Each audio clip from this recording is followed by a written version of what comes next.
Salut, je suis Sam Jagoda. Je joue au golf depuis 2020, j'ai commencé pendant la pandémie. J'ai maintenant un handicap d'environ 5 et mon meilleur score est de 3 coups sous le par, soit 69.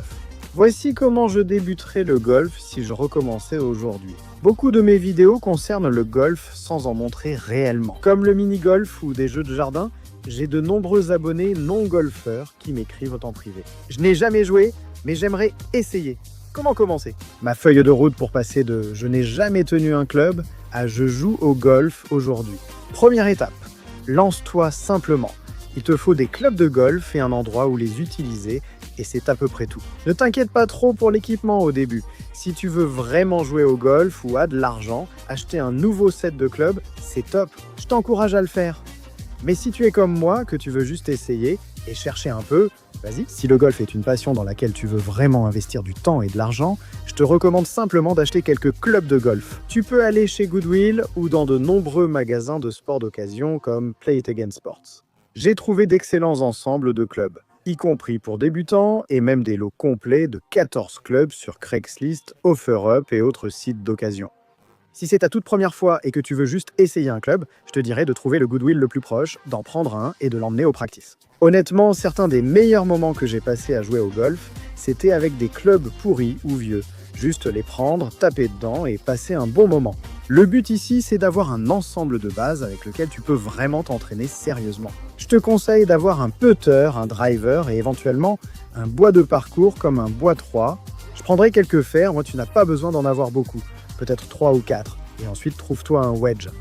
On distingue 4 grandes catégories de wedge: pitching wedge, sand wedge, gap wedge et lob wedge. Chacun a son utilité, mais pour débuter, un seul suffit pour t'entraîner au chipping. Maintenant que tu as tes clubs de golf, il te faut un lieu pour jouer. Ma recommandation personnelle, c'est un practice de golf, une installation d'entraînement, ou même Top Golf. Il n'y a rien de mal à commencer sur un vrai parcours de golf, mais je trouve que ça peut être un peu intimidant dans un environnement assez stressant pour suivre le rythme de jeu. Il vous faudra aussi du matériel comme des tees, des balles de golf et peut-être un polo. Je recommande de commencer au practice parce qu'en réalité, la seule chose que vous aurez besoin d'apporter, ce sont vos clubs de golf. Les balles sont fournies et le dress code est rarement strict dans la plupart des practices. Tant que vous n'êtes pas torse nu, vous pouvez y aller et vous entraîner. Tapez quelques balles de golf. Parfait, maintenant vous avez un peu d'expérience, vous êtes allé au practice et ressenti les sensations. Vous voulez trouver le parcours de golf parfait. Où allez-vous? Je cherche l'une de 3 options. Tout d'abord, je chercherai peut-être un parcours pitch and putt, un parcours uniquement de par 3, ou un parcours municipal de la ville, comme mon parcours local, Dobson Ranch. Parmi les 3, je recommande vraiment de débuter par un parcours de par 3.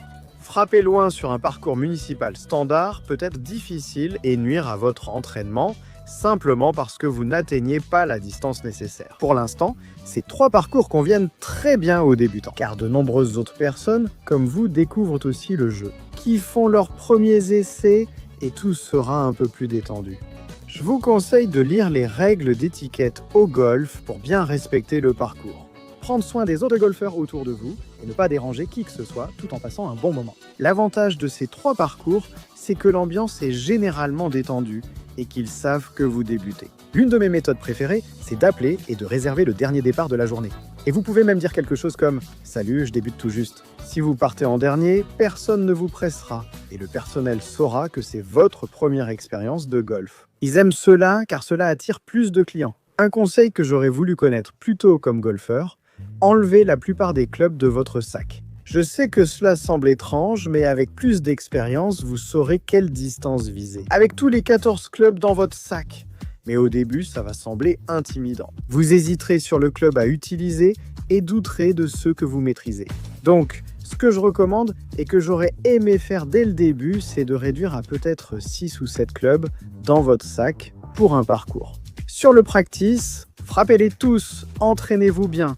Mais en jouant vraiment au golf, limitez vos options. Je garderai probablement le putter et le driver. Peut-être un bois de parcours, un wedge, et ensuite 2 ou 3 fers. Je choisirai un fer 9, 7 et 5.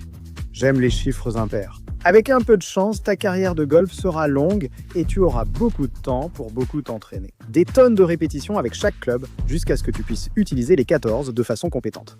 Mais surtout pendant le premier ou les 2 premiers mois où tu joues au golf, Je trouve qu'il est beaucoup plus facile de commencer avec seulement 6 ou 7 clubs et de se sentir plus confiant quant aux fers que tu veux choisir et ceux que tu sais frapper confortablement. Souviens-toi, j'ai commencé la vidéo en disant « lance-toi simplement ».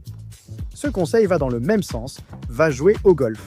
Il y aura forcément des moments frustrants et embarrassants en jouant, mais c'est justement ce qui rend le golf amusant. Ce n'est pas facile, c'est difficile, il faut beaucoup de pratique pour devenir bon.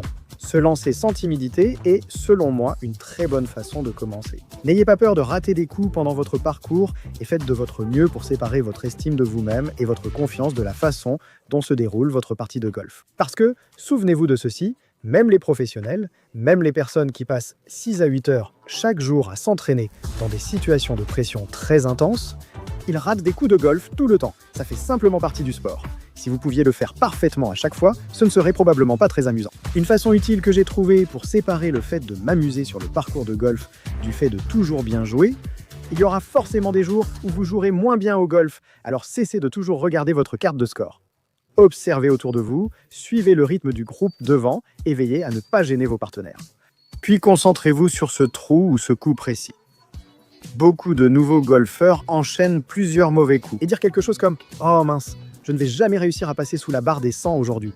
Et c'est vraiment décourageant, et j'en suis moi-même coupable.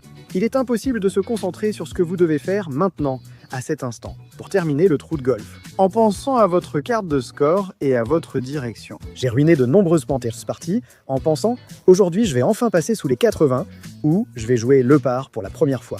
Et je pense que vous regardez simplement un objectif, un score qui est bien trop grand, alors que là, à l'instant, vous devez juste avancer.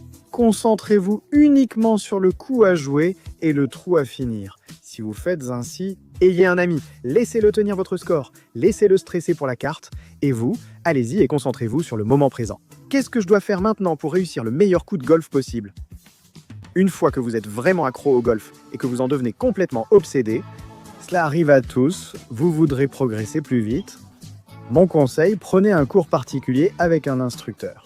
Choisissez quelqu'un avec qui vous avez un bon feeling, compétent et capable de comprendre votre swing pour vous faire progresser, puis lancez-vous. On trouve d'excellents conseils de swing sur YouTube et Instagram, très utiles, mais ils ne concernent pas tous votre swing de golf. En les appliquant aveuglément, on peut vite être très confus.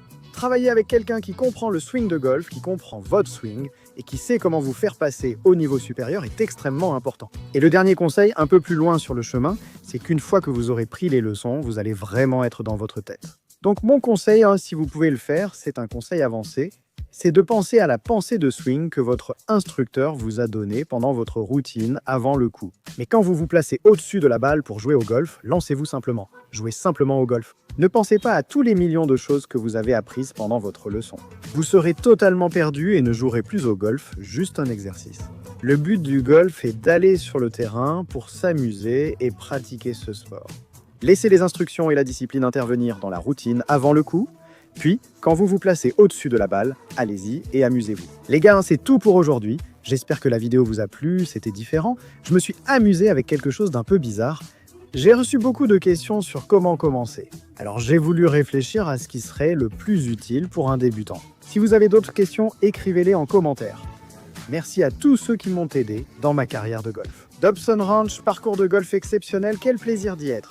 Si vous aimez cette vidéo, n'oubliez pas de laisser un like ci-dessous et de vous abonner. Nous approchons des 500 000 abonnés, un chiffre incroyable. Je suis tellement reconnaissant envers vous tous et on se retrouve dans la prochaine vidéo. Paix.